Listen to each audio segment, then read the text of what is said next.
বোনেরা, দুনিয়া দুদিনের নেশায় পড়ে যাবেন না। এই দুনিয়ার লোভ লালসায় জড়িয়ে গিয়ে আপনার দয়ালু আল্লাহ থেকে সম্পর্ক দূরে করে দেবেন না। আপনি যখন কোনো আল্লাহ বিরোধী কাজ করেন, আপনার আল্লাহ তখন আপনাকে ডাকতে থাকে, কুদরতি অন্তরে ব্যথা পায়, বলে বান্দারে কেন তুই আমার নাফরমানি করি? বান্দারে আমাকে কি তোর পছন্দ নয়? ওরে আমার বান্দা বান্দিরে, অন্যায় হয়ে গেছে বুঝাবার জন্যই তো নবীদের ঘরে পাঠিয়েছিলাম। নবীরা তো আর যাবে না, এবারে যাবে আল উলামা ওয়ারাসাতুল আম্বিয়া, নবীর ওয়ারিস আলেমে হাক্কানীরা যাবে। তারা তাদেরকে বুঝাচ্ছিল কেন তাদের কথায় কর্ণপাত করিস না, কেন তাদের কথা নিচ্ছিস না। মনে রেখে দিবি দাসী, নিঃশ্বাস পড়বার আগে পরিবর্তন হয়ে যা, নচেত আখিরাত আমার বড় কঠিন হবে। কবরে 99টা সাপ দেওয়া হবে, জাহান্নামের একটা গর্ত করে দেওয়া হবে। আর যদি তোর চলার পথটা ভুল থাকে, তওবা করে ফিরে আয়। আমি আল্লাহ তোর গুনাহকে শুধু মাফ করব তা নয়, তোর গুনাহকে মাফ করে নেকিতে পরিণত করে দেব। এই যুবকেরা, তরুণেরা, বাপেরা, এই বিষয়ে একটা কথা বলি, শুনে রেখে দেয়। বনি ইসরাইল কওমের একটা যুবক ছিল, যে যুবকটা বড় চরিত্রহীন খারাপ যুবক ছিল। এমন করে প্রতিটা রাত্রিতে সে নতুন নতুন নারীকে নিজের ঘরে নিয়ে আসতো। নাউজুবিল্লাহ মিন জালিক। তার অভ্যাস চরিত্র এত খারাপ ছিল, প্রচুর অর্থ ছিল, গ্রামের সবাই জানার পরও ওর বিষয়ে কেউ কথা বলতে পারে না। দাপট পাওয়ার রয়েছে, কিন্তু সবাই তাকে ঘৃণা করত, পছন্দ করত। কিন্তু সে নফসে ধোঁকায় পড়ে, যৌবনের ধোঁকায় পড়ে গিয়ে ভাত রাস্তা দেশে যেতে লাগলো। একদিন সে এমন সময়েতে 60 দিরহাম দিয়ে একটা নারীকে খরিদ করে নিয়ে এসেছে।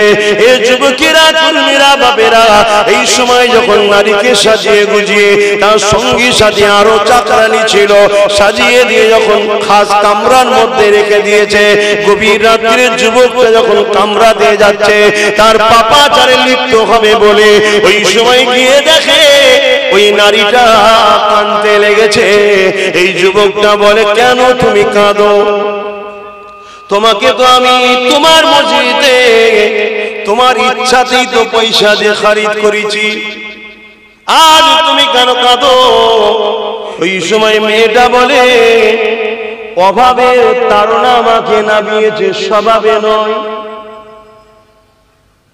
কিন্তু যত কাছে যাচ্ছি পাপের দিকে, ভয় একজনের দিলের মধ্যে জেগে উঠছে। কে তোমার আত্মীয়ের মধ্যে কাউকে ভয় করো নাকি? না রে যুবক, যাকে কোনো জিনিস লুকানো যায় না, লুকানো যায় না, তিনি হলেন আল্লাহ রাব্বুল আলামিন। তিনি তো দেখতে পাচ্ছে।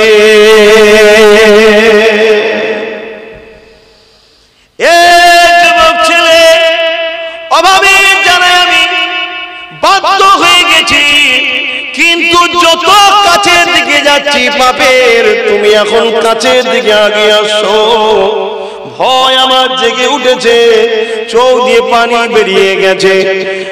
আমি বড় অসহায়, আমি বড় গরীব, আল্লাহর ভয় আমার দিলের মধ্যে জেগেছে, কিন্তু অভাব বিপদের মধ্যে রয়েছি।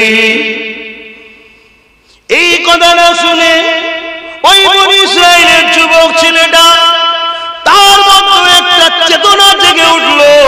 তখন সে কি বলতে লেগেছে, বোন, বোন, তুমি আমার বোন। আজ থেকে তোমাকে আমি যে 60 দিরহাম টাকা দিয়েছিলাম, আজকের বাজারে আমার ভারতীয় টাকায় 9 থেকে 10 লক্ষ, বেশি তো কম নয়। যাও, ওই টাকা আমি তোমাকে দিয়ে দিলাম, ফেরত দিতে হবে না। ওটা নিয়ে যান, আপনার পরিবারে কি কি অসুবিধার মধ্যে আছে করুন। তবে বোন, একটা কথা, আমার জন্য দোয়া করো। কেন? আমি বড় খারাপ, তোমাকে দেখে আমার আল্লাহর ভয় জেগেছে। বোন রে, আমি তওবা করছি, আল্লাহ যেন আমাকে ভালো ও মাফ করে দেয়। আল্লাহর কুদরত বুঝে মহিলাটা বেরিয়ে যেতে দেরি, কিছুক্ষণ পরেই যুবকটা মারা গেছে, ঘরের মধ্যে পড়ে রয়েছে। সকাল হয়েছে, এমন করে এলাকার মানুষ ঘরের সামনে দিয়ে যাচ্ছে, দরজায় লেখা আছে ওই যুবকটার নাম দিয়ে গায়েবী ভাবে লেখা আছে, এই বান্দা গত রাত্রিরে তার আল্লাহর কাছে নিজেকে সমর্পণ করে দিয়ে তওবা করে নিয়েছে। আর আল্লাহ ওয়াদা করেছে তওবাকারীকে maaf করে, এই আল্লাহ যুবককে maaf করে দিয়েছে। আসো আমার ভাই, তওবা করো, পরিবর্তন হও, আল্লাহকে ভালোবাসো, আল্লাহর সঙ্গে সম্পর্ক জোড়ো। কত ভালোবাসো তিনি। এরপরও আল্লাহ এত ভালোবাসে বান্দা, ওরে আমার বান্দি রে, দুনিয়া ধোকায় পড়ে, লোভ লালসায় পড়ে, নাফরমানি করে ফেললি, নামাজ কাজা করে ফেললি, রোজা রাখলি না, মালদার করলাম, আমার ঘর কাবাকে দেখতে এলি না, আমার হাবিবের রওজাতে গেলি না। ওরে আমার বান্দারে, দুনিয়াতে শরাব পান করে ফেললি, ওই শরাব তোর জন্য হারাম করেছি আমি, কেননা ওটা তোর লিভারের কিডনির ক্ষতি করে, তোর মানুষত্বকে নষ্ট করে দেয়। এরপরও তুই পান করে ফেললি। ওরে আমার বান্দারে, গান শুনতে যাস না, যাত্রাতে যাস না, যাত্রা ফাংশনে যাস না, মিথ্যা নাটক যেখানে দেখানো হয় ওখানে যাস না, কেননা এগুলো সব প্রতারণা, এগুলো তোর রব আল্লাহ পছন্দ করে। বান্দারে, এরপরও তুই 20 বছর ধরে ওখানেই কাটালি, 30 বছর ধরে যাত্রা ফাংশন গানে সিনেমাতে কাটালি। ওরে আমার বান্দা বান্দি রে, তুই কি জানিস আমি আল্লাহ তোকে সর্বসময় ডাকতে থাকি। ওরে আমার বান্দা, কি জন্য তুই নামাজটা কাজা করতে লেগেছে? ওরে আমার বান্দি রে, কি জন্য তুই এমন করে টিভি গান শুনতে লেগেছে রে? ওরে আমার বান্দা রে, নিজের স্ত্রী ছাড়া বেগানা নারীর সঙ্গে কেন না যাই সম্পর্ক রাখার মনে বাসনা রাখিস রে? ওরে আমার বান্দি রে, স্বামীর অবর্তমানে স্বামীকে কেন ধোঁকা দিতে লেগেছিস রে? এখনো তোদের রব আমি আল্লাহ পছন্দ করি। ওরে আমার বান্দা বান্দি, তোরা কি আমাকে বিশ্বাস করলি না? তোরা তো বলিস আমানতু বিল্লাহ, ঈমান এনেছি আল্লাহর উপরে। তোরা কি দেখতে পেলি না এই বিশাল আসমানটাকে কে বিনা খুঁটিতে দাঁড় করিয়ে রেখেছে? তিনি তো আমি আল্লাহ। তোরা কি দেখতে পাস না কিভাবে মায়ের পেটে পুরুষের শরীরে তোর বাপের শরীরের রস সামান্য যাওয়ার পরে কিভাবে মায়ের পেটে তোদেরকে আস্তে আস্তে সৃষ্টি করলাম, দুনিয়া দেখতে দিলাম। চোখ ছিল দেখার শক্তি, দোষনি ছিল না, কান ছিল শ্রবণ শক্তি ছিল না, মুখ ছিল কথা বলতে তোরা পারতিস না। আমি আল্লাহ তোদেরকে আস্তে আস্তে চোখের জ্যোতি দিলাম, চোখের রশ্মি দিলাম, চোখের নূর দিলাম, কানের শ্রবণ শক্তি দিলাম, আমি আল্লাহ জবানে কথা বলতে দিলাম।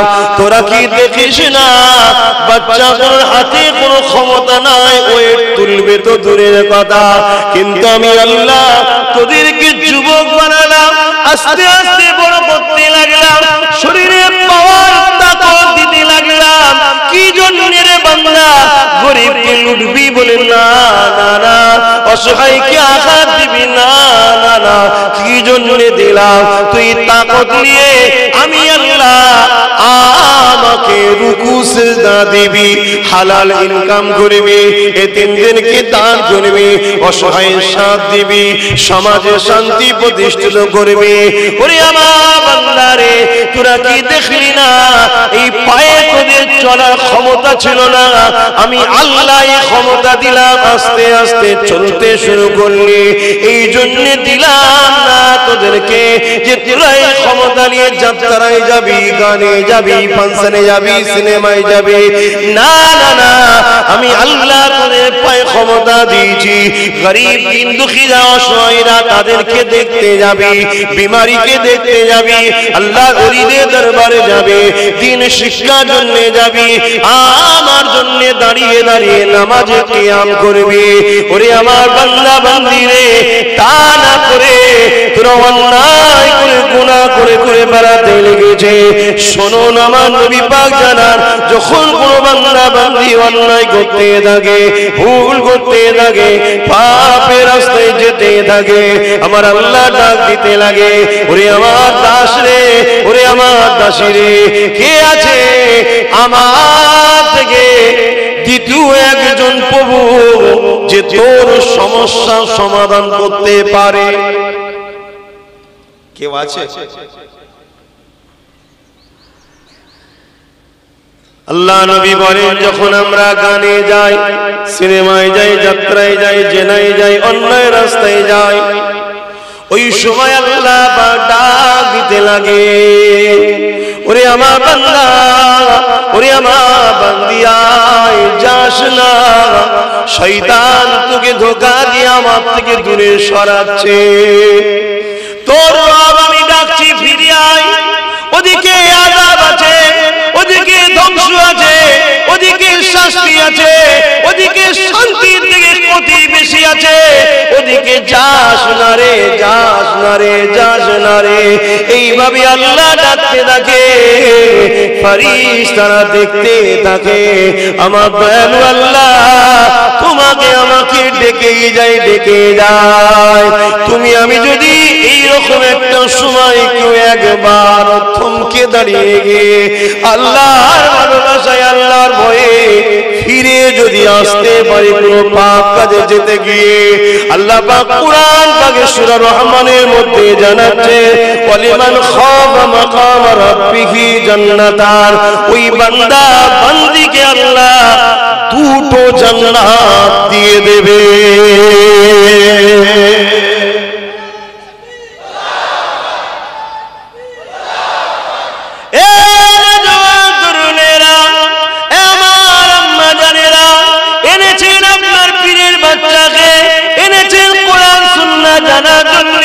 তাই বলে দিয়ে যায়, এরপরও কোনো বান্দা বান্দি যখন আল্লাহর ডাকে সাড়া না দিয়ে আগিয়ে যায়, পাপ করতে চলে যায়, ফাংশনে বসে যায়, যাত্রায় বসে যায়, জেনায় বসে যায়, জুদে বসে যায়, গেজায় বসে যায়, শারাপিতে বসে যায়, পরচর্চা, পরনিন্দা, মানুষের ক্ষতি করার আলোচনায় বসে যায়, এক কথায় যে জায়গায় বসে আল্লাহ পছন্দ করে সেখানে চলে যায়, আমার আল্লাহ কুদরতি নজরে ওই বান্দার দিকে তাকিয়ে থাকে। ওরে আমার বান্দা, আমি তোর রব ডাকলাম, শুনলি না? যিনি তোকে এখনো নিঃশ্বাস দিয়ে রেখেছে, যিনি তোকে এখনো বাঁচিয়ে রেখেছে, যিনি তোকে খাইয়েছে, যিনি তোকে সুন্দর বানিয়েছে। তুই যদি দুটো পায়ে কমজোরি থাকতিস, প্যারালাইসিস থাকতিস, তুই ওই জায়গায় যেতে পারতি না। তুই যদি চোখে অন্ধ হতিস, ওই নোংরা জিনিস দেখতে পেতিস না। তোর যদি যৌবন ক্ষমতা না থাকতো, কোন নোংরা জায়গায় তুই যেতে পারতি না। আমি আল্লাহ দিয়েছি ভালো কাজের জন্য, আর তুই খারাপ কাজে লাগিয়ে দিলি। বান্দারে আয়, এখনো সময় আছে, উঠে আয়, উঠে আয়, উঠে আয়। এইভাবে আল্লাহ ডাকে। এ যুবক ভেবে একবার দেখো, তিনি তো আল্লাহুস সামাদ, তিনি তো কারো মুখাপেক্ষী নয়, তাহলে কেন ডাকে? ফেরেশতা জিজ্ঞাসা করে, আল্লাহ ওরা তো আপনার ডাকে সাড়া দেয় না, আপনি বারবার কেন ডাকতে থাকেন? ওরা তো আপনার কথাকে না মেনে চলে গেল গানে, চলে গেল যাত্রায়, চলে গেল অবিচারিতে, আল্লাহ কেন ডাকেন আপনি? আমার আল্লাহ বলে, ফেরেশতা রে, ওদেরকে আমি আল্লাহ বড় ভালোবাসি। আরো জোরে বলুন সুবহান। কিন্তু আমার নিজাম, আমার আইন চেঞ্জ হবে না। তাই আমি আল্লাহ চাই ওরা ফিরে এসে তওবাটা করে নিক। দরুদ শরীফ আল্লাহুম্মা সাল্লি আলা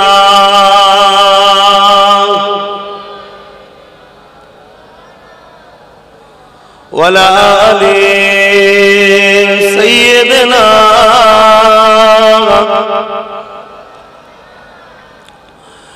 কেমন করে ডাকবো তোমায়, ডাকতে জানি না গে আল্লাহ, কেমন করে ডাকবো তোমায়। আদম কান্দে গন্ধ মুখে, খলিল কান্দে আগুনেতে, আদম কান্দে গন্ধ মুখে,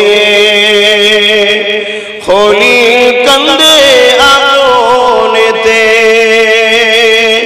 কান্দে আজরা হি আল্লাহ,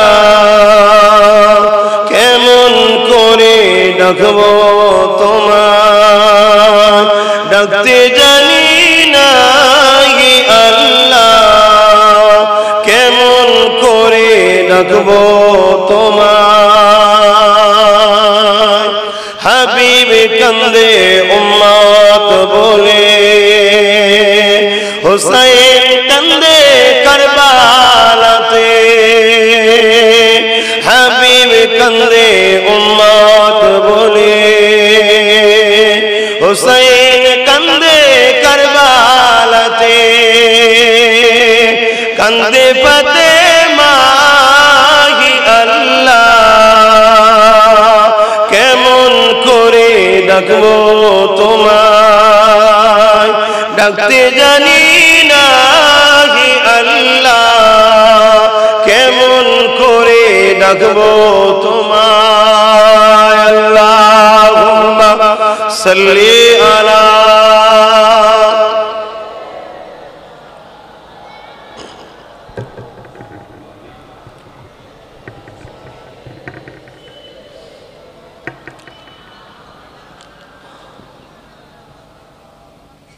মুসলমান ঘরের ছেলে মেয়েরা, তরুণীরা, বাপেরা,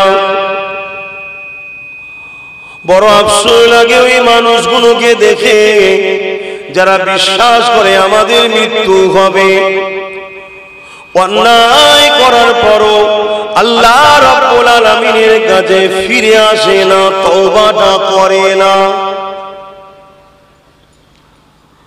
অন্যায় করে ফেলেছে, সিনেমা যাত্রা, জেনা, ব্যভিচার, মদ খেয়ে ফেলেছে, অবশ্যই অন্যায়। এই অন্যায় করা তো কোনোভাবে উচিত নয়। আশরাফুল মখলুকাত হয়ে কি করে আল্লাহর বিরোধী কাজ আমরা করে ফেলি, তারপরও যদি হয়ে যায় শয়তানের ধোঁকায়, এর থেকেও বড় আফসোস লাগে, বড় কষ্ট, বড় আশ্চর্য লাগে। এই করার থেকেও বড় আশ্চর্য হলো পাপ করার পরও কেন ভয় লাগে না, কেন আল্লাহ রাব্বুল আলামিনের কাছে এসে মাথাটা নত করে দিয়ে রব্বি রব্বি করে আওয়াজ তুলে কেন বলতে মন যায় না যে আল্লাহ আমি আপনার বান্দা আব্বাস, আল্লাহ আমি আপনার বান্দি অমুক, আল্লাহ আমি আপনার বান্দা অমুক, আল্লাহ আমি আপনার বান্দি অমুক, অন্যায় করে ফেলেছি আল্লাহ, ও আল্লাহ মাফ করে দিন, ক্ষমা করে দিন। নবী আমার জানিয়ে দিলেন এইভাবে যদি কেউ চোখে কোনা দিয়ে মাছির মাথা থেকে ক্ষুদ্র পানি ফেলে দিয়ে নিজে পাপের কথা খেয়াল করে তওবা করে নেয়, যেমন মায়ের পেট থেকে বেরোলে কোনো গুনাহ থাকে না, ওই রকম আল্লাহ পাপে গুনাহ বানিয়ে দেয়। সঙ্গে সঙ্গে আফসোস ওই ভাই বোনকে দেখে লাগে, আফসোস ওই বোনগুলোকে দেখে লাগে ভুল করার পরে কেন তারা ফিরে আসে, এইটা দেখে আফসোস লাগে।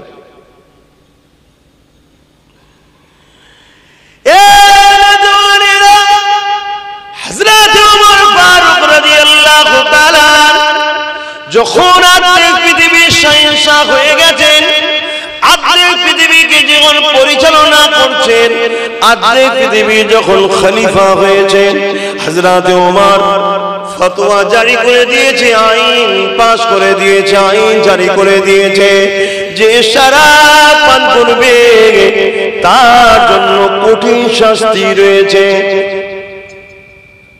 শুনছেন? আর এখন শরাব পান করলে পুরস্কার আছে। কতটা ডিফারেন্স বুঝতে পারছেন ভালো মানুষ আর খারাপ মানুষের মধ্যে?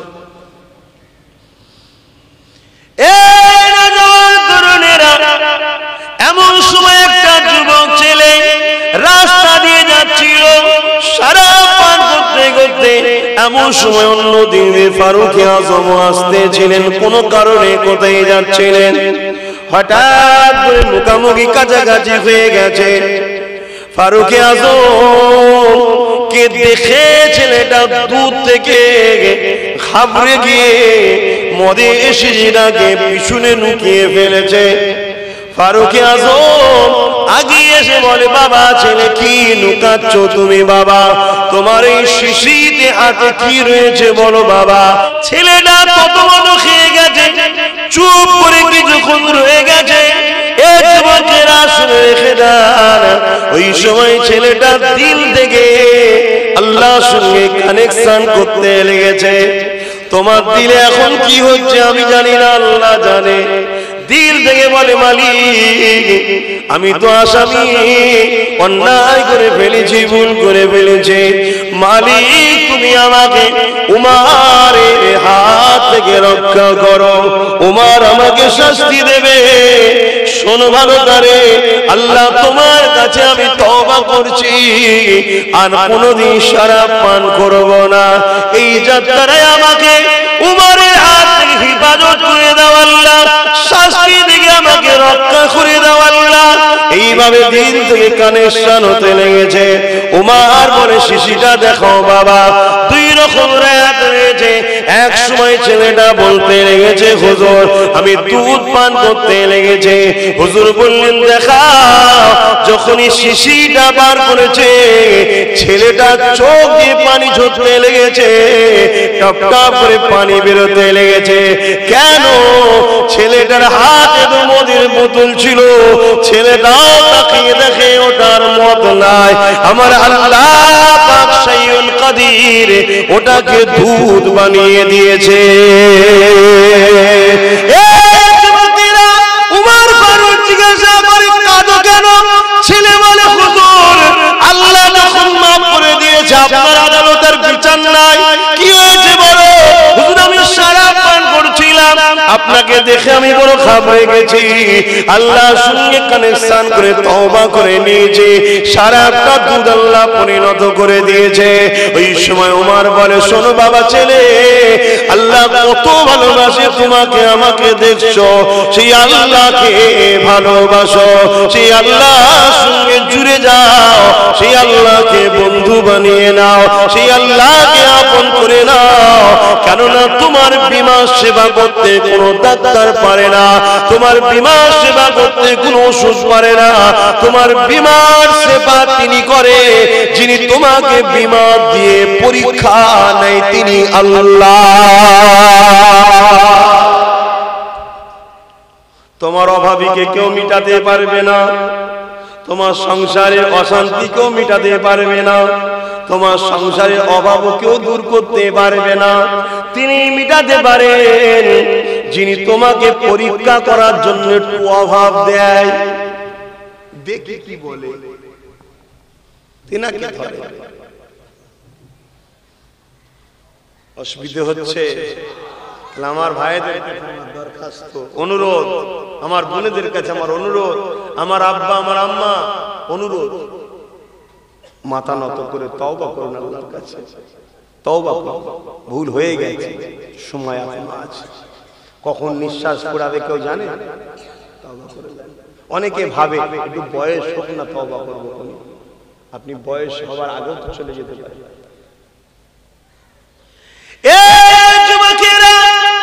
যদি কারো হৃদয়ে ভয় হয়, আমি তওবা করে যদি আবার কখনো ভেঙে হবে।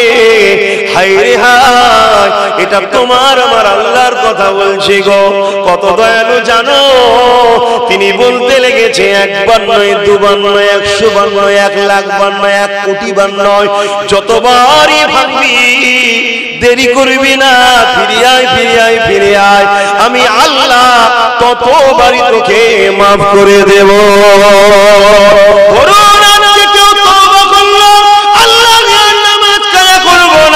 হয়তো কালকে সন্ধ্যের বেলায় কোনো কারণে হয়ে গেছে, ওর কিন্তু দিনের খবর আল্লাহ জানে। ও সচ্চা দিলে তওবা করেছিল, ওর ইরাদাই ছিল নামাজ পড়বে, কোনো কারণে ধোকায় পড়ে হোক বা কোনো কারণে কাজা হয়ে গেছে বা মিস হয়ে গেছে, ইচ্ছা করে করেনি, কেন ওর দিল ছিল আমি তওবা করব। আমার আল্লাহ পাক বলছে আবার তওবা কর, দেরি করিস না। ধরুন আজকে কেউ নিয়ত করেছে আমি আর কোনোদিন গান শুনবো না, কোনোদিন যাত্রায় যাব না, কিন্তু রাত্রিরে ঘরে গেছে, মোবাইলটা খুলতে খুলতে হঠাৎ করে একটা গান এসে গেছে, একটু দেখতে লেগেছে, নেশায় পড়ে দেখছে, দেখা হয়ে গেছে, যেই রেখেছে আবার মনে পড়ে গেছে হায় আল্লাহ আজকেই তো তওবা করলাম, আজকেই আবার দেখতে লেগে গেছে।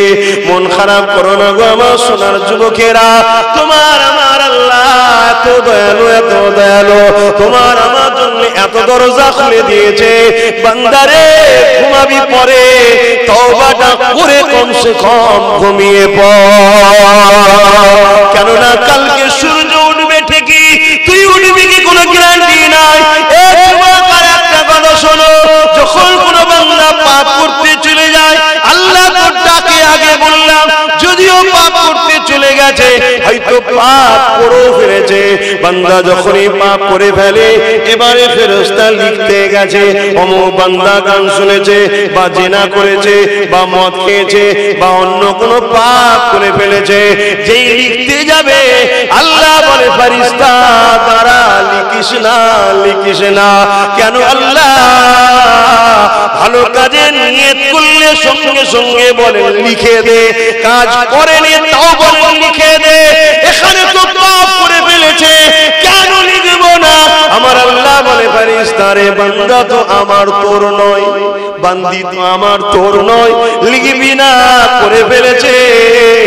যদি তওবা করে নেয়, সকালে করলে সন্ধ্যা পর্যন্ত, রাতে করলে সকাল পর্যন্ত, এর মধ্যে যদি তওবা করে আমি আল্লাহ মাফ করে দেব, খাতাতেই আর উঠবে না।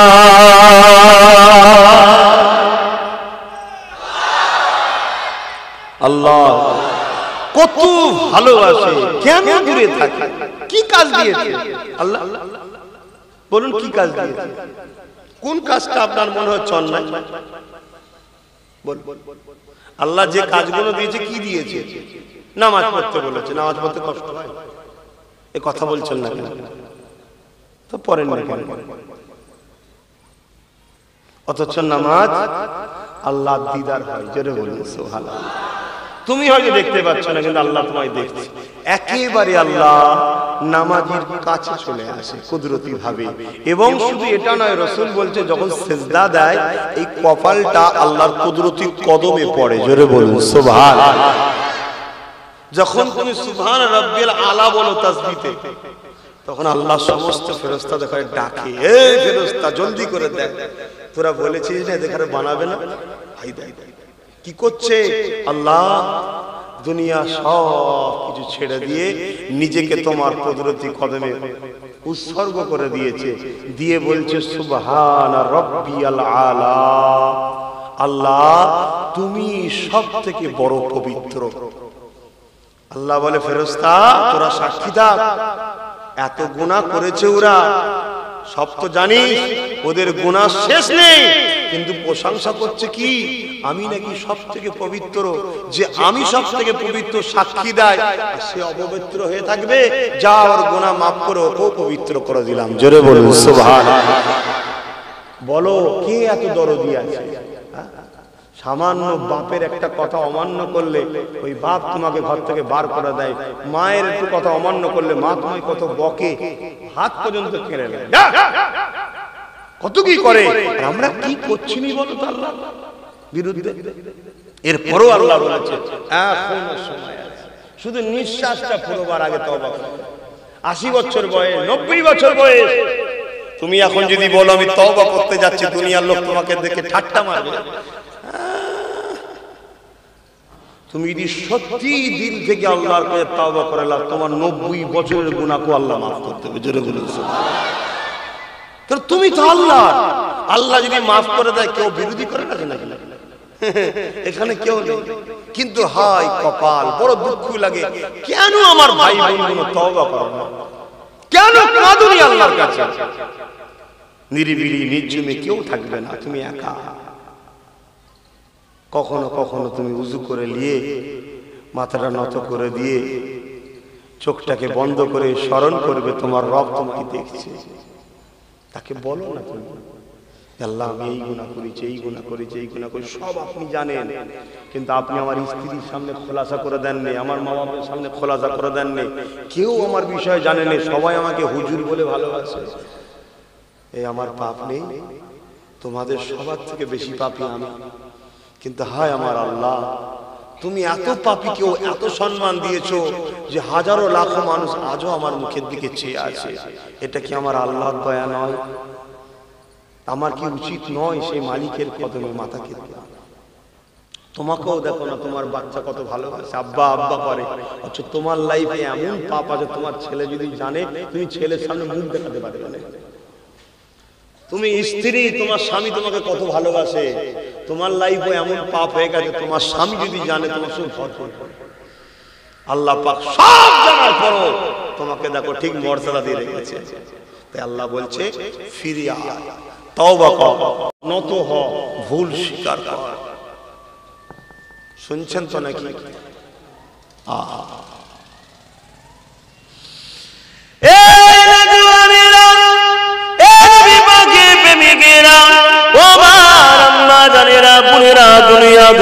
নেশায় পড়ে যাবেন না, এই দুনিয়ার লোভ লালসায় জড়িয়ে গিয়ে আপনার দয়ালু আল্লাহ থেকে সম্পর্ক দূরে করে দেবেন না।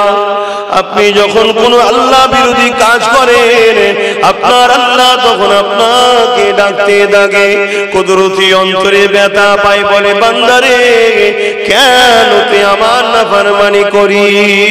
বান্দারে আমাকে কি তোর পছন্দ নয়? আমার বান্দা বান্দিরে অন্যায় হয়ে গেছে, বুঝাবার জন্যই তো নবীদের ঘরে পাঠিয়েছিলাম। নবীরা তো আর যাবে না, এবারে যাবে আল উলামা ওয়ারাসাতুল আম্বিয়া, নবীর ওয়ারিস আলেমে হাক্কানীরা যাবে। তারা তোদেরকে বুঝাচ্ছিল কেন তাদের কথায় কর্ণপাত করিস না, কেন তাদের কথা নিচ্ছিস না। মনে রেখে দিবি দাসী, নিঃশ্বাস পড়বার আগে পরিবর্তন হয়ে যা, নচেত আখিরাত আমার বড় কঠিন হবে। কবরে 99টা সাপ দেওয়া হবে, জাহান্নামের একটা গর্ত করে দেওয়া হবে। আর যদি তোর চলার পথটা ভুল থাকে, তওবা করে ফিরে আয়, আমি আল্লাহ তোর গুনাহকে শুধু মাফ করব তা নয়, তোর গুনাহকে মাফ করে নেকিতে পরিণত করে দেব। এই যুবকেরা, তরুণেরা, বাপেরা, এই বিষয়ে একটা কথা বলে শুনে রেখে দেয়। বনি ইসরাইল কওমের একটা যুবক ছিল, যে যুবকটা বড় চরিত্রহীন খারাপ যুবক ছিল। এমন করে প্রতিটা রাত্রিতে সে নতুন নতুন নারীকে নিজের ঘরে নিয়ে আসতো। নাউজুবিল্লাহ মিন যালিক, তার অভ্যাস চরিত্র এত খারাপ ছিল, প্রচুর অর্থ ছিল, গ্রামের সবাই জানার পরও ওর বিষয়ে কেউ কথা বলতে পারেনি। দাপট পাওয়ার রয়েছে, কিন্তু সবাই তাকে ঘৃণা করত, পছন্দ করত। কিন্তু সে নফসে ধোঁকায় পড়ে, যৌবনের ধোঁকায় পড়ে গিয়ে পাক রাস্তাতে সে যেতে লাগলো। একদিন সে এমন সময়েতে 60 দিরহাম দিয়ে একটা নারীকে খরিদ করে নিয়ে এসেছে। এই যুবকেরা, তরুণীরা, বাপেরা, এই সময় যখন নারীকে সাজিয়ে গুজিয়ে তার সঙ্গী সাথে আরো চাকরানি ছিল, সাজিয়ে দিয়ে যখন খাস কামরার মধ্যে রেখে দিয়েছে, গভীর রাত্রে যুবকটা যখন কামরা দিয়ে যাচ্ছে তার পাপাচারে লিপ্ত হবে বলে ওই সময় গিয়ে দেখে ওই নারীটা কাঁদতে লেগেছে। এই যুবকটা বলে, কেন তুমি কাঁদো? তোমাকে তো আমি তোমার মসজিদে তোমার ইচ্ছাতেই তো পয়সা দিয়ে খরিদ করেছি, আজ তুমি কেন কাঁদো? ওই সময় মেয়েটা বলে, অভাবের তাড়না আমাকে নামিয়েছে, স্বভাবে নয়। কিন্তু যত কাছে যাচ্ছি পাপের দিকে, ভয় একজনের দিলের মধ্যে জেগে উঠছে। কে তোমার আত্মীয়ের মধ্যে কাউকে ভয় করো নাকি? না রে যুবক, যাকে কোনো জিনিস লুকানো যায় না, লুকানো যায় না, তিনি হলেন আল্লাহ রাব্বুল আলামিন। তিনি তো দেখতে পাচ্ছে।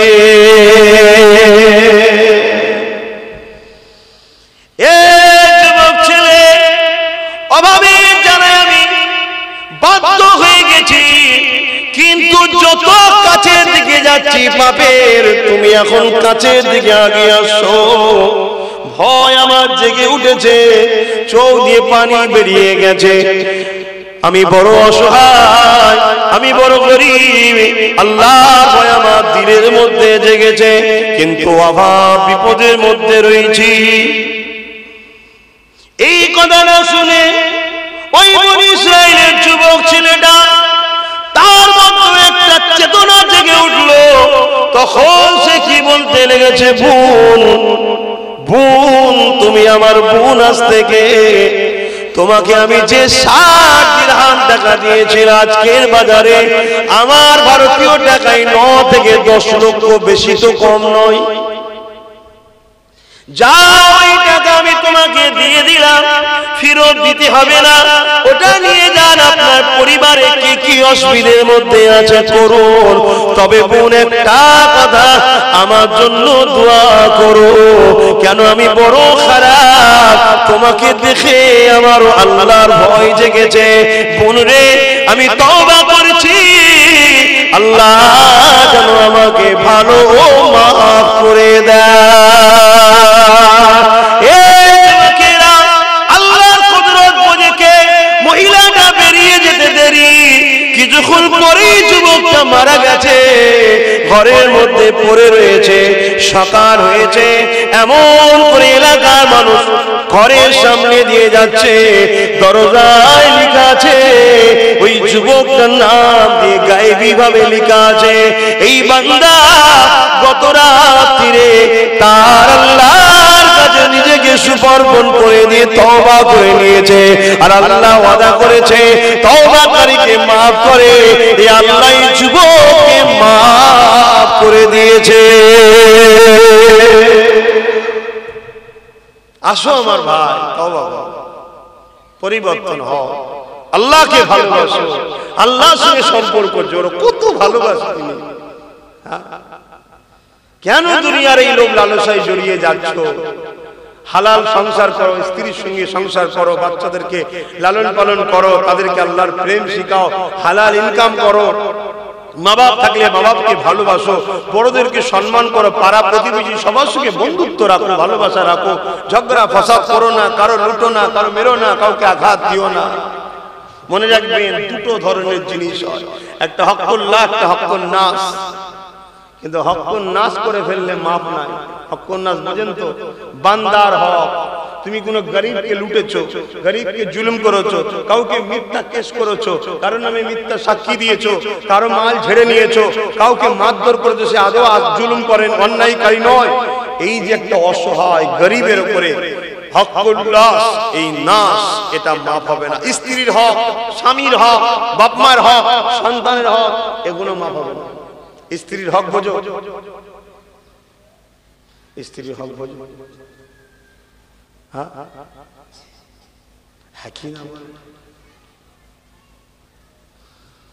নারীরা স্বামীর হক বোঝে।